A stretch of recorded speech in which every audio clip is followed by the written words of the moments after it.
Well, it's finally here. Our new horror show on the Dynamo Podcast Network is On the Slab. And we are here tonight to talk about one of our favourite movies of all time. But of course, I could do this solo, but I don't want to do it solo. I've got my right-hand man with me, and he is the podfather of the DPN, and that's Ian the Dynamo Kelly. How's it going, brother? Yes, sir. Delighted to be here. We're finally here, which I'm super excited about. We've probably had this in the works for the best part of a year, I would say. Yeah. Started with just an idea, a slab of an idea, one might say. And here we are. And we're not going to be like other podcasts or anything like this. This is more of a show because there's many great podcasts out there. But for me, I don't really like my horror podcasts when I'm just hearing the audio and just hearing lads making jokes and stuff. And there is some great ones out there, without mentioning names. But we can probably guess of the biggest ones. They don't really do anything for me because if I'm listening to something, I like to visualize what I'm seeing. Yeah. So I prefer more suspense and horror stories rather than. Yeah. So I think this is a show, visual show. As you see, you've got your nice little collection in front of you there. Absolutely. Horror memorabilia. You got to represent. That's only a percentage of it, of course. Exactly. But it's one of our favorite subjects. So I don't think there's two better people to get this boy rolling, to be honest. Absolutely. So just to tell people a little bit about what we're going to be doing over the next while, we're going to be not necessarily reviewing films, we're talking about what we think of them. Mm-hmm. And we'll give them a little review at the end, but it's not that's not strictly a review per se. And they're going to be films that both of us are into, and I mean it's just going to be nice to revisit these films again. I mean, I watched this film about 3 times this week. Yeah, and it never gets old. So me too. I sent you obviously a screenshot the other day of the intro. Blue Moon, what a tune as well. Yeah. And I think the only review we'll be doing is our slabometer, we'll call it our slabometer, where we pick. We have 5 slabs of meat to throw down out of 5, and we'll be giving it at the end. We'll be picking 1, 2, 3, 4, 5 slabs. So this is exciting. Yes. So in addition to kind of film discussions, film discussions. We're going to try and work some other bits and pieces in, but we won't reveal it just yet. But there's going to be a bit of variety in relation to horror. And, we're going to try and incorporate as much Irish horror as we can without being too kind of cheesy, Yeah. And I'd also like to say, and I think you'd agree on this, Ian, that if anyone wants us to talk about anything in particular, get in touch. Hell yeah. And if anyone even wants to come on and has even a scary story to tell, an experience, we will have to happily have them on. Yeah, look, I'm sure we don't obviously have any kind of social medias for On the Slab right now. I'm sure that's something we can probably do. I don't know whether we need it, but the Dynamo Podcast Network, everything will be. There's a Facebook page there. Yeah. There's a YouTube comment section. It'll have its own playlist. So if you need to reach out to us on the Dynamo Podcast Network. You can reach out to me at Ian Kelly 800 on Twitter. You can reach out to Carl as well. Okay. On Facebook, yeah. So and obviously KingWoe King is on Twitter too. So yeah, any suggestions? If you guys, don't give us stupid suggestions, because we're not gonna bother with it. You know what I mean? But I will say, I am a huge advocate for B movies. Do you know what I mean? Especially 70s, 80s, 60s, 70s, 80s, 90s B movies. Yeah. You want to come at me with Maniac Cop 3 or something like that? I'll make a proposition to Carl here, no problem. If you want to, sorority slashers and stuff like that, we're all about that. So, we're not necessarily going to be a mainstream horror show. I mean, we will probably hit some of the big movies. I'm sure we're going to do an episode on Scream and all at some point, and movies like that. But for us, we're going to be giving you some really good. I'm sure down the line we're going to do a show our favorite or maybe a recommendation show. Actually. Yeah. That's what. Oh, we could do a countdown even. You know, there's loads. The great thing about horror is there's so much that you can look at. So much, man. And like, we're two guys that definitely know our horror. And if you want recommendations and stuff like that, I'm sure we'll get a show in that vein. But Carl, you were taking the lead on this mother flubber today because we're gonna keep it PG for the minute, just so for the minute. For the minute, that will change. I've been watching horror since I must have been about 11, which is a long time. Oh, yeah. And this film was actually the first horror film I saw. Oh. And that's how long how much this film means to me. In case you haven't caught it yet, or we didn't say it yet, we're going to be talking about an American Werewolf in London. So it's actually the 40th anniversary of the film this year. So, yes, it is. What better film to start off our on the SLAB horror show than an American Werewolf in London?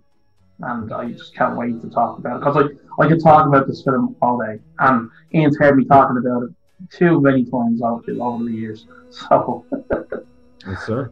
You know, so the first time I actually believe I was just telling you off air, the first time I heard about this film, I must have been about 10 or 7. Yeah. I was about 7, and there was a shop on Cable Street, I think it was, called RTV, which was a rental shop, and they had a poster of American Werewolf in London in there, and like I could win with my mum or whatever. But one time I went in and they had the second film on like 4 or 5 different tellies. Those old school, man. I love those shops. Good Lord. It was so cool. And it was, you know what scene it was? Can you guess? No, it was the Piccadilly Circus. Oh. And so this, like, you wouldn't see that nowadays in anywhere on a TV in a shop or something. It'd be too mad to be showing stuff like that now on a TV in a shop. But those were the days, and that's where I saw the thing first. And I was fascinated not by the carnage, but by the look and the feel of it. And then I don't know how, but I think a friend of mine had it, and we watched it, and I was just sold then. You know, when do you remember seeing it the first time? By accident, I saw, believe it or not, the first scene I ever saw from that movie, I must have been maybe 6 or 7 as well, around that period. And as you recall, for all you kids out there, I don't believe it was RTE, because it was too, because there was Catholics wouldn't have any of that, But I believe it might have been BBC used to have a horror night anyway. As you remember, there was the Hammer House of Horror and the Hammer Hour and all that, so they used to have that. But they would have at Halloween. BBC was the best for Halloween when you were growing up, because they would have a whole horror weekend, you know what I mean? So from Watershed, which Watershed, for all you kids out there, if they don't use that anymore, 9 p.m. Once it hit 9 p.m, boom, kids go to bed, and you're not meant to. Anything goes. Exactly, anything goes. And they used to just play non-stop horror, like, and they'd probably have maybe a horror on from 9 or 10 every other weekend anyway. But then, like, say 11, 12 o'clock, the midnight hour into the witching hour, they would have horror movies on. And I remember it was one Halloween. I think the adults had turned their back for maybe 10 minutes, and I flicked the channel. And I flicked the channel onto the first change, which we're going to get into later.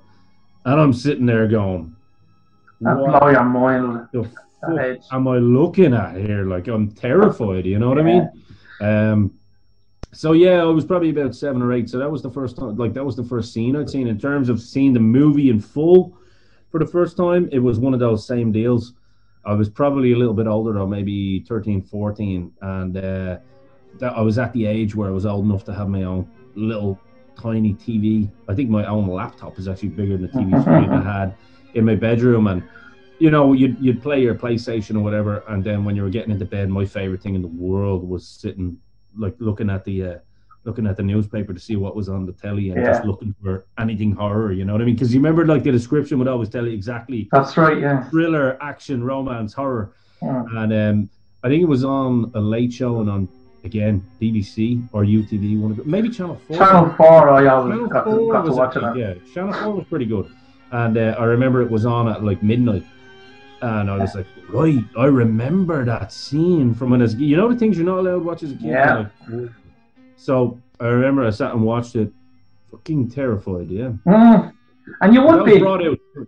That was brought out 3 years before my time. I was born in '84, so that was born '81. Absolutely. August '81. So, that was my first introduction to what is now, you know, one of the most beautiful and, in my opinion, and yours, the best werewolf movie. I'm a big advocate for the original Wolfman, though. I do love it, you know what I mean? But I think this one, though, it's a different league, you know? Yeah. Now, don't get me wrong, there are a couple of good werewolf movies, but for me, and as you said for you, this just ticks all the boxes for me, you know? Yeah. I have views, you know me, I have views on how a werewolf should be and look. I have views on how a vampire should be and look. And yes. And again, down the line we get into some of those type of films as well that I like that are vampires. And oh yeah, like the Wolfman will definitely be reviewed. But one of the things that really stands out in this movie for me is the fact that it gets a mention, and Bela Lugosi gets a mention in the movie. Yeah. So that was pretty cool. And then the Oliver Reed one gets a mention. That's a great film as well. Oh, Oliver Reed was fucking awesome in that. Yeah. But the Hammer movie, and it's great that they pay homage to what came before them in this movie, so that makes it even more perfect. Absolutely. Well, I mean, John Landis is he loves his history. He did love his history, should I say? You got to give a shout out to John Landis. Yeah, I mean, like, for anyone that doesn't know John Landis, like, just think Thriller. You know what I mean? Yeah. The guy was an absolute genius. And well, don't forget, he did Blues Brothers as well. He did. Yeah.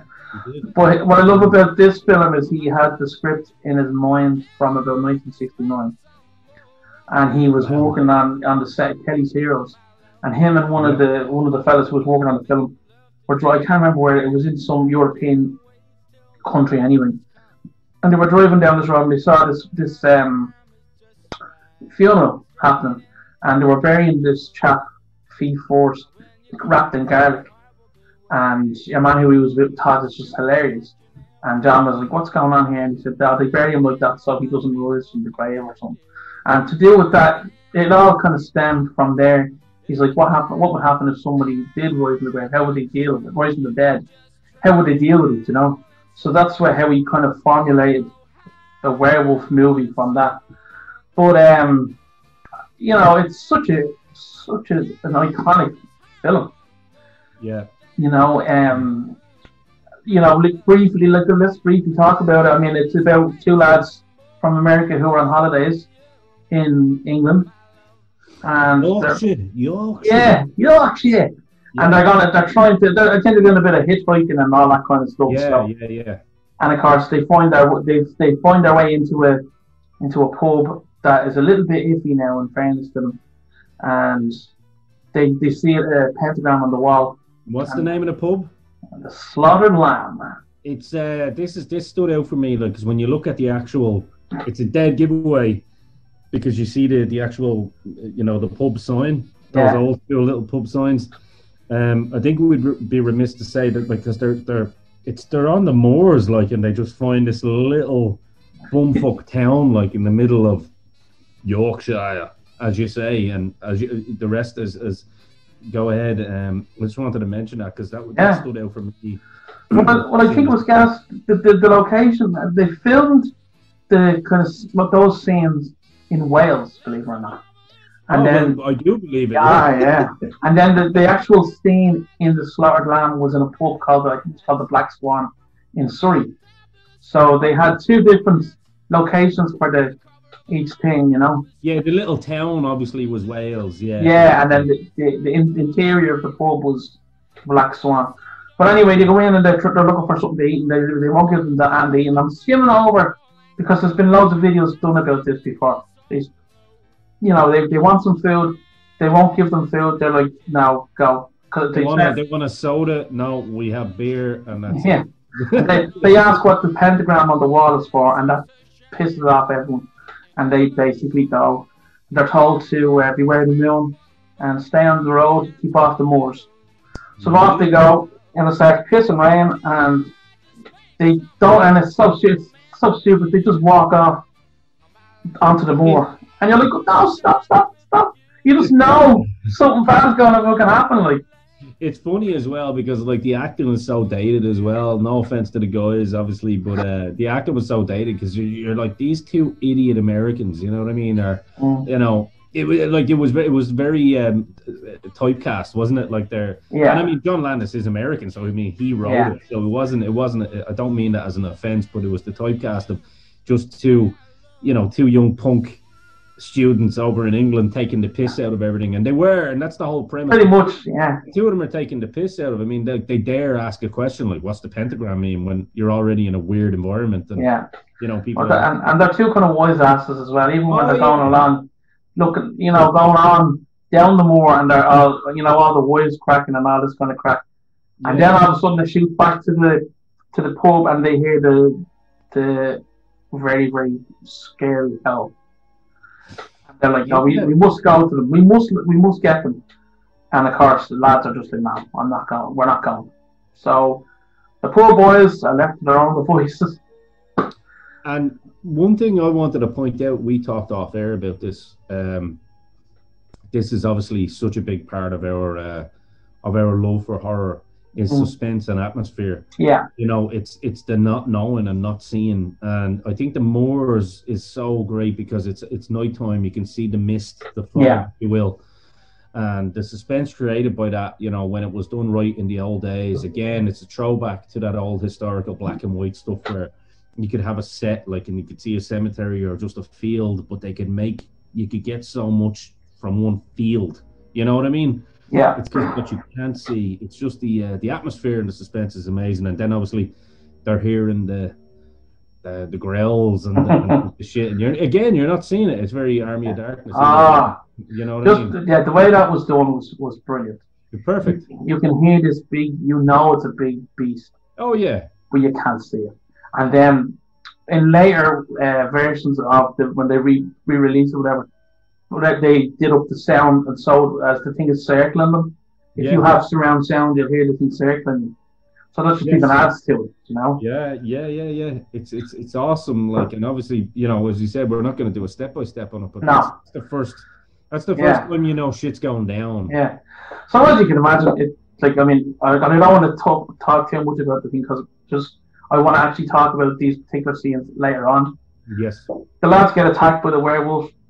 One dies, one is going to become a werewolf, and his friend who is dead comes back as undead, and he's trying to get him to kill himself, basically. Yeah, it's a good friend. Yeah. Hey, well, we all have a friend like that, You should kill yourself. Imagine, go kill yourself, Ian, will you? Sorry. It's best for business. Yeah. Go drown or something, I don't know. Yeah. But yeah, so again, if you don't know about the film, which I'm assuming everyone does because you're here and you know what we're talking about. Yes. But this is basically showing our love for this film. So, there's some amazing looking scenes in this film. And as you rightly said, the atmosphere and the tension in certain scenes is just unreal. But also the gas thing about this film is some people consider it a horror. Or sorry, not a horror. It is a horror. Look, some people consider it a comedy. Yeah, you can see that. You can see where they'd get that from. There's comedic elements because the two main characters are doofuses. Like they're goons, and like even when he wakes up in the hospital, like he's just a wise ass, as you said. Yeah. You know what I mean? And he's got the hots for the nurse and all, and he's just like, who doesn't? You know what I mean? It's, so, as well as that, though, there's a lot of what do you call it? The part where he has the red coat on him, and he's after the forced transformation. Stuff like that.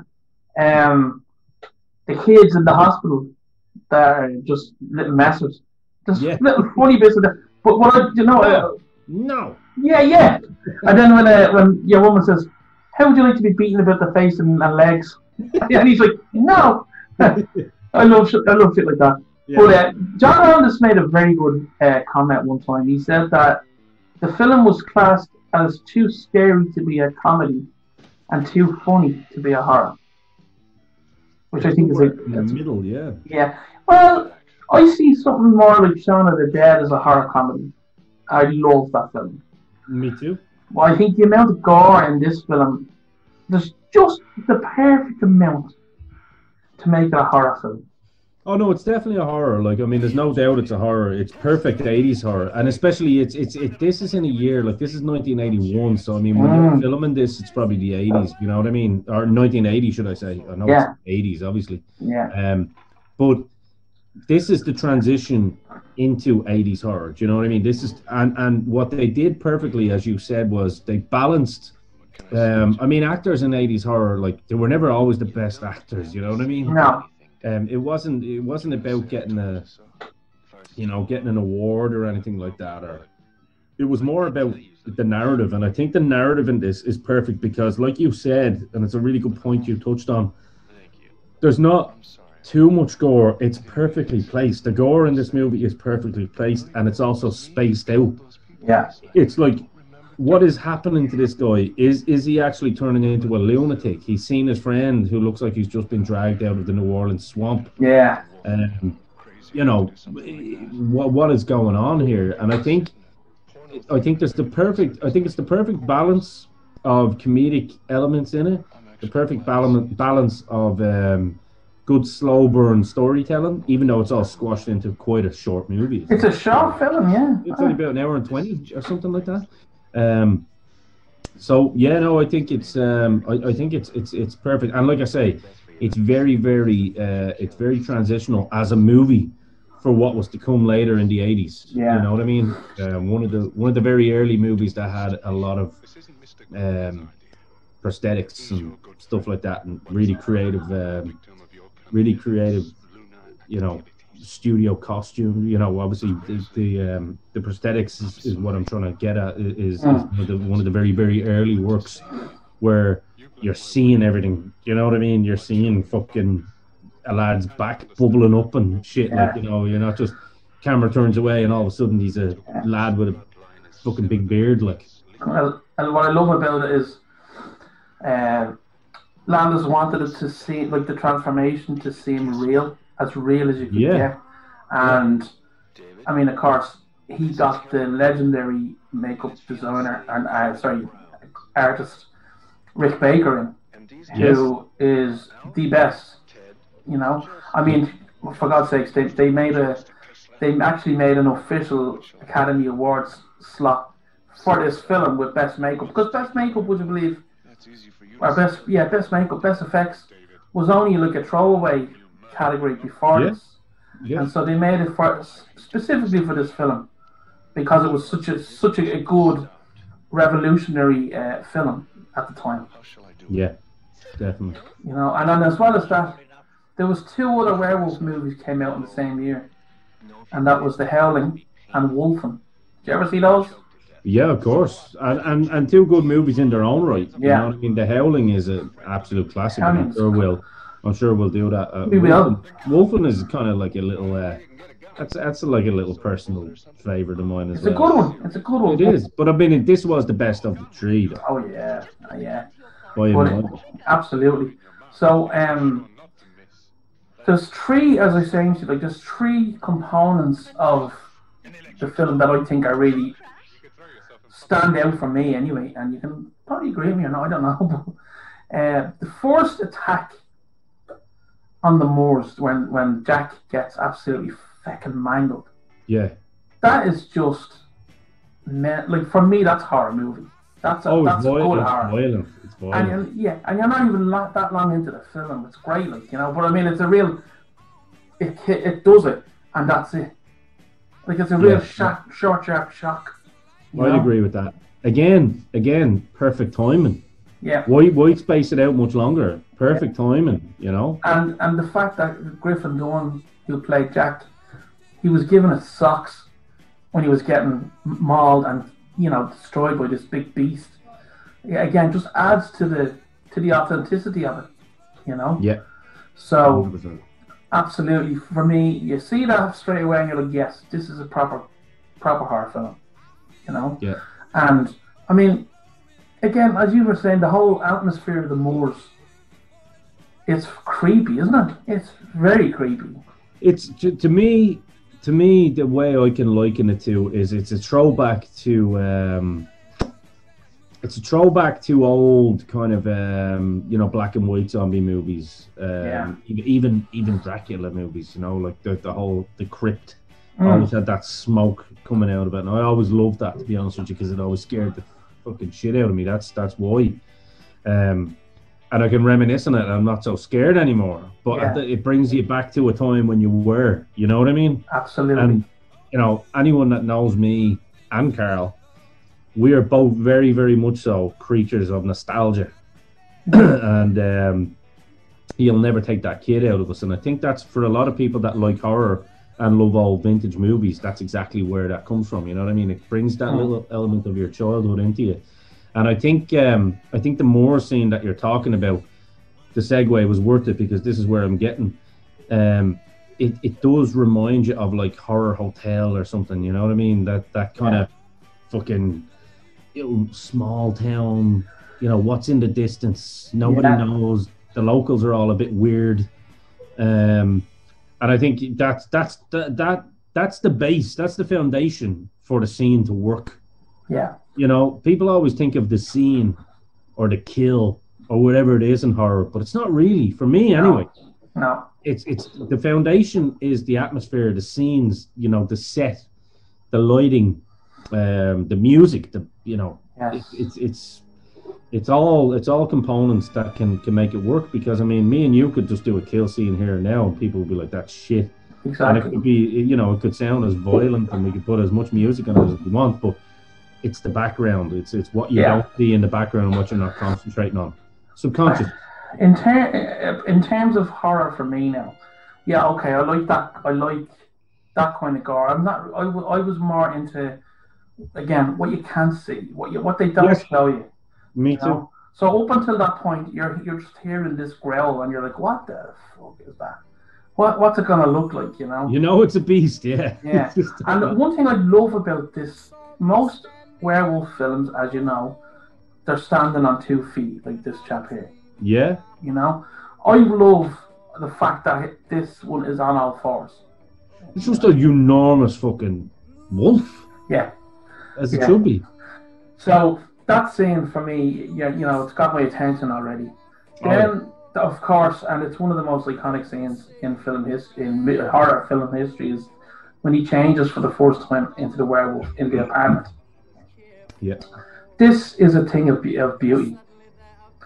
But it also has one thing it annoys me every time I see it. But I'll get to that in a minute. Everything is practical effects in this. Yeah. There's no CG. They made the props for the hand extending up and the legs. For that film, which is big fan. It's my favorite. It's my favorite thing. Like, as you know, John Carpenter is probably my favorite director of all time, and that's his game. You know what I mean? It's I'm just not a proponent of CGI. Yeah, it's not for me. I think if you were able to get a good balance between practical and CGI, it works in certain elements. You know what I mean? You couldn't have Marvel movies with just prosthetics. You know what I mean? I understand. I understand.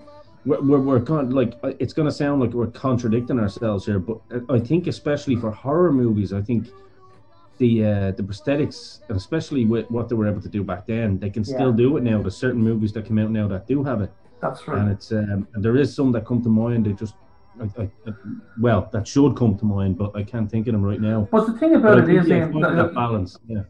I mean, they can, with the materials that are available now for practical effects, it can be done, Of course. And maybe we're a dying breed of old school horror fan. I don't know. I think we are. you know, because like, even horror, you could probably count the amount of modern horror films I like on one hand, and for that reason, down the line we will delve into those. Yeah. But like none compares to older stuff. It really No. doesn't. And you know, I think that we're like that with music as well. A lot of old music, you know. Very much so. Very much so, man. Very much so. I mean, I'm a Hitchcock guy. You know what I mean? I mean, one of my favorite movies of all time, as we know, is The Spiral Staircase. And I'm not to get off topic, but again, it's what you don't see. It's the suspense. It's the atmosphere, and I think that's the premise of this film. Fundamentally, what keeps your interest at the start of this movie is that it's what you can't see, and then you're thinking, right, did he just get attacked by a big fucking wolf? I mean, we know it's called an American Werewolf in London, but like to the smart fan, they're probably thinking, is this just all in his mind? Because they hint at that the guy is a lunatic. Yeah, you know. And obviously the doctor thinks he might be a lunatic, but then the doctor starts thinking, okay, there might be something to this, and obviously the doctor goes to the pub himself, and like again, same deal, no fucking drink, order alcohol or else get out, and gets himself. I love the fact that he gets a half pint of Guinness. I thought it was great, for the Irish ones, and you know he's playing your man at chess and all that. Not to give a breakdown of the movie, but you can see that the doctor's kind of going, there's something fishy going on here, you know.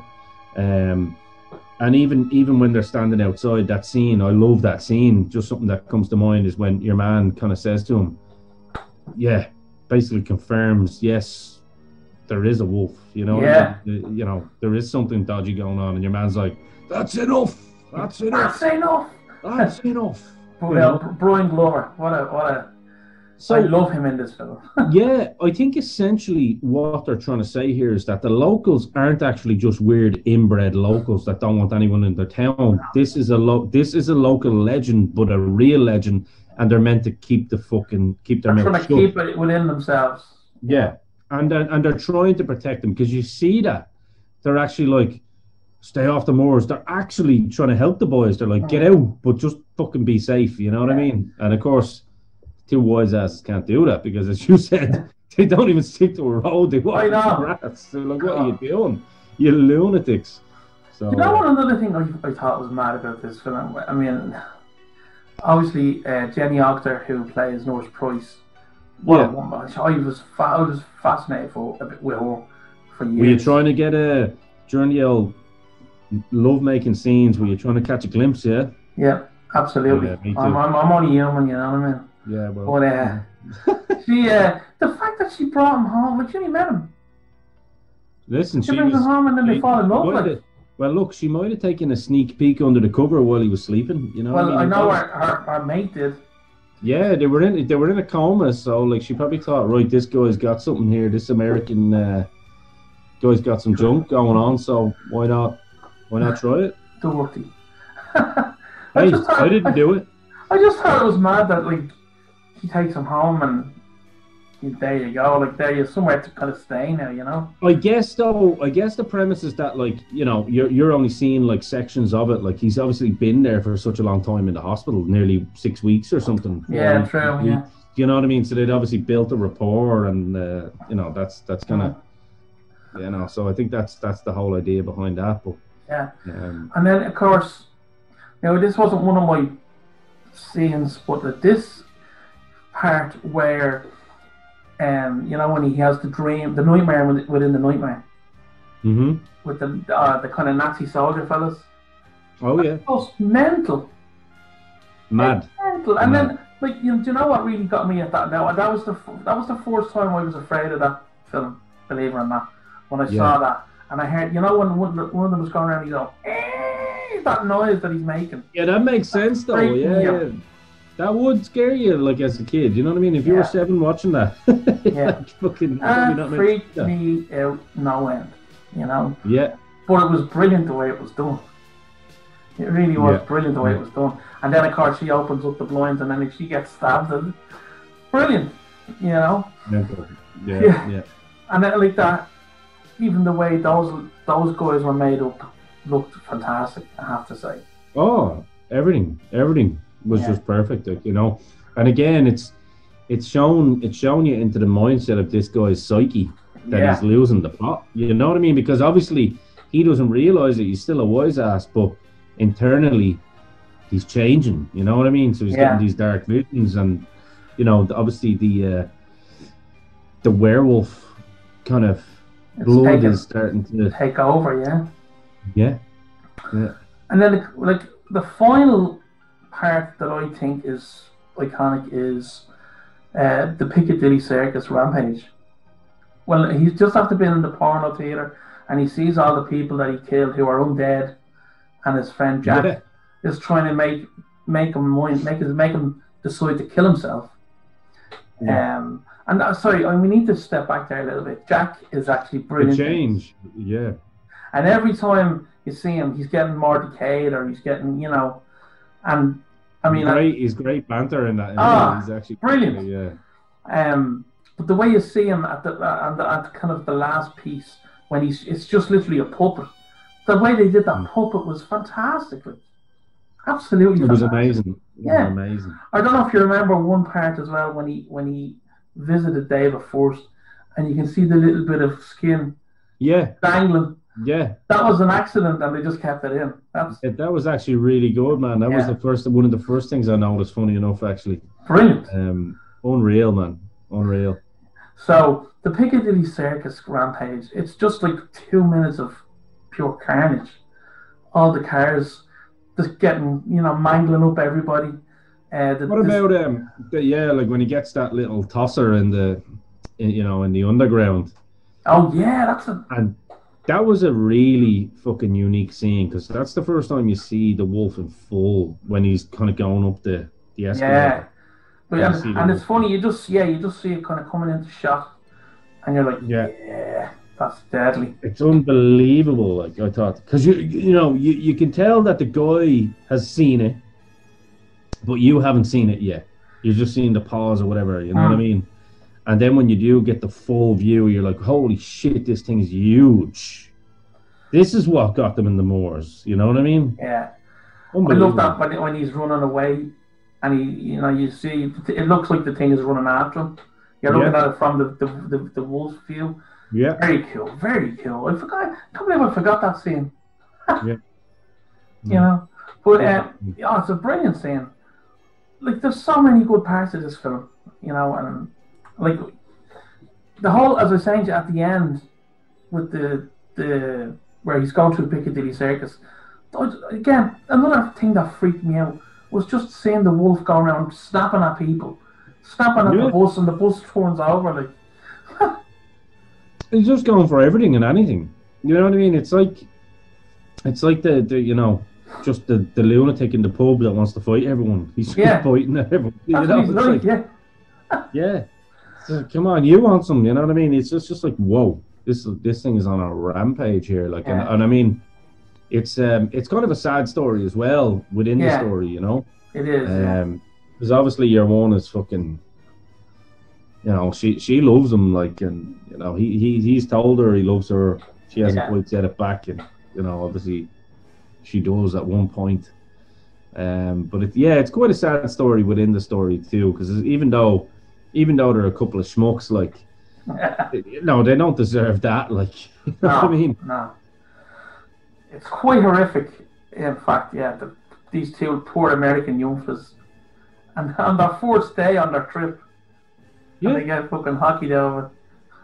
Just don't go to England. And I love the fact that it was set in London, actually, or in England, should I say? Because in so many of the old movies, it's kind of like, it's always these locations that look very, nefarious or whatever, and they're kind of, this is just literally a small little town. You would expect that. You would expect that in the likes of Swamp Thing or something. The swamps of Louisiana, or the castle of Dracula in Transylvania. But this is just jolly old England. It makes for a really, really great atmosphere. Very unique. You're going to hear that word atmosphere a lot in our show. Oh yeah. Because that's what we look for in our horror movies. Yeah, for sure. The fact that I loved the complete difference between the Americans and the English in the pub. That was like, it's two totally different worlds. Cultures, yeah. Two guys that are used to fucking big city flashing lights and credit cards and all that kind of thing, and it's just like here you are in just this little local fucking pub with a bleeding pentagram. I know, yeah. Wall. Brilliant. Unbelievable. So, of course, I mean, and then what really did surprise me was how short the film was, as you said earlier. Yeah. Quite a short film because very short. Yeah. And getting near the end of it, he ends up down that big lane, and they kill him. She says she loved him, and then he looked at, you see his eyes changing a bit, and then he goes for it, and then he's dead. Silver bullet.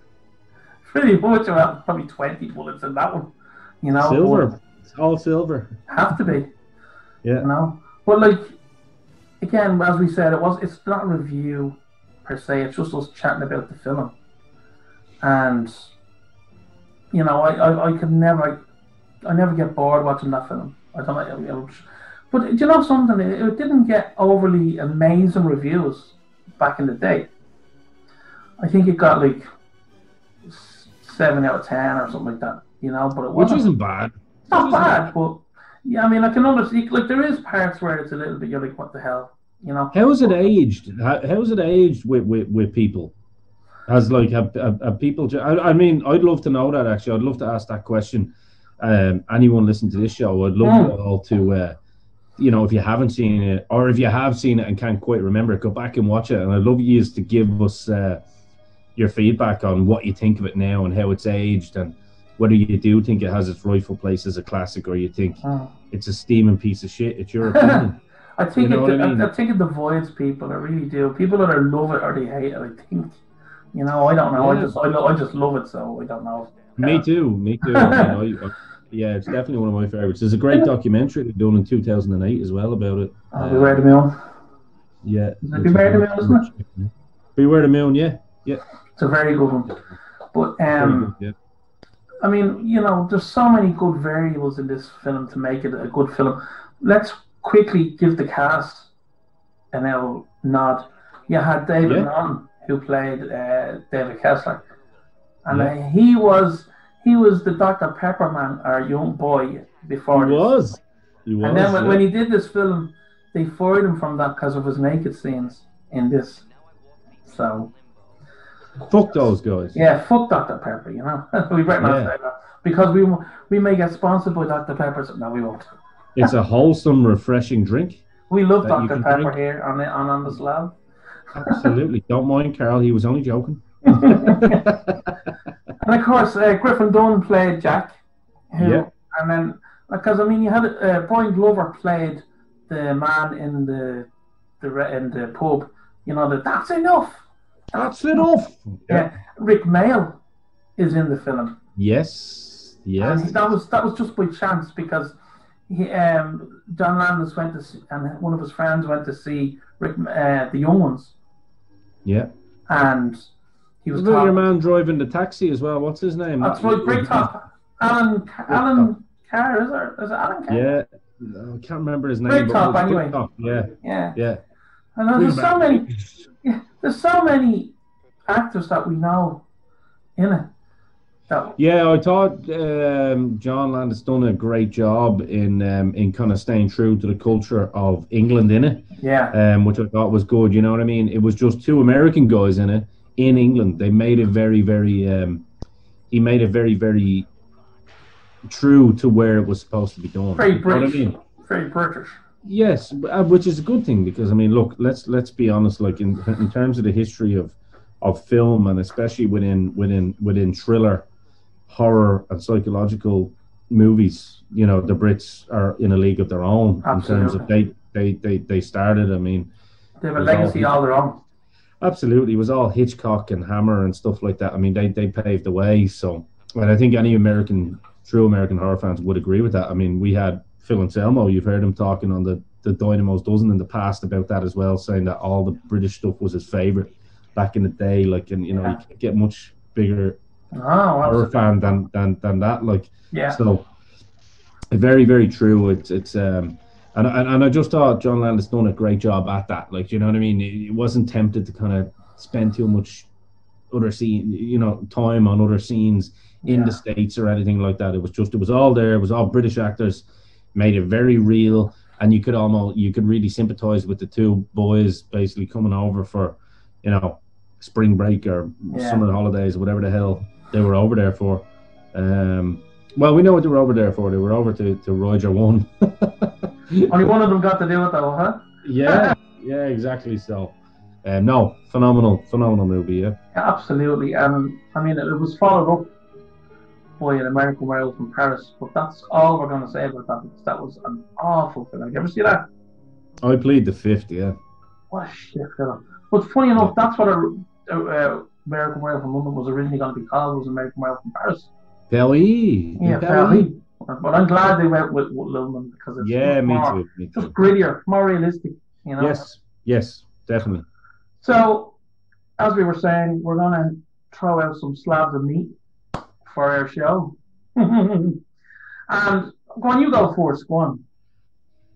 So if I was to pick up out of 5 slabs of meat on my floor here, and I was to throw it on that cold steel, I would give it 4. Okay. Yeah, I would give it 4. People might say, why not 5 if you love it so much? I mean, look, you can't make the perfect movie. Sometimes there is some that come to mind that is the perfect movie that might get 5. But I think for the time and for the story that they were telling, and for the fact that it was kind of the first kind of werewolf movie of its kind that stepped out of the old cliche werewolf genre, I think it done its job. So it doesn't get the perfect 5 for me, but not for reasons anything other than it was what it was. Yeah. And I think 4 is a more than fair score. Yeah. I think so. I think that's the same with me. I, as much as I love the film, and everyone in my life knows how much I love the film, I'm still only going to give it 4 out of 5. But for the same reasons that you've said, Ian. And like the one thing that did annoy me in the film that I neglected to talk about earlier on was, do you remember in the transformation scene? Yes. There's one part where he falls on his back and he's looking at the camera, he's like, whoa, and it just looks so ridiculous. He's looking at the camera, he's like, oh. I was just like, we could have done without that, like the acting isn't amazing in it. That's what I'm saying. And like, not that we're looking at horror movies, for amazing. No. Well, we are looking at it for amazing acting, but we're looking to a point. So I think that's only little minor details that make it 4. I think for both of us rather than 5. Yeah, and I think I can safely say that us here on the slab would happily say, go out and look at that film. Watch that film. Watch everything you can about it. Please do. I think so. You gotta, guys. Like, I watched it again the other day. Obviously, just to freshen it in my mind, and it was kind of like when I was watching, I was like, I didn't even need to do this because I remember it, But it's actually one of those things now where I'm like, I gotta watch this once a year, at least. You know what I mean? That's what I do. Well, I watch it more, but it's a yearly thing now. Yeah.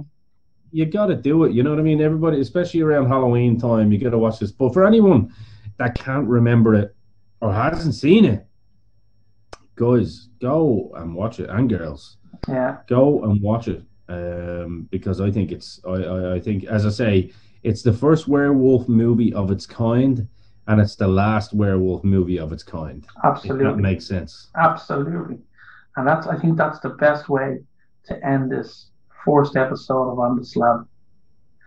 I couldn't have put it better myself.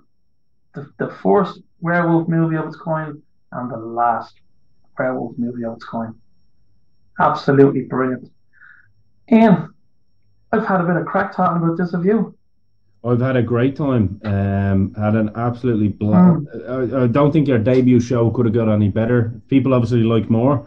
they know where they can follow us. Yeah. They're looking at us right now on the Dynamo Podcast Network on YouTube. So smash the like button, subscribe. I think we're going to just keep it on YouTube for now, but we'll see how things go. It's up to, of course, it's up to you, boss man. Really. Well, if there's a warrant that people want to hear the audio of it, that's absolutely fine. We can make that happen. But I think the visual, reactionary kind of moments of time when we're talking about these things and memories for us. Yeah, I think I agree with you. But so I think we better let these people go to their graves. What do you think?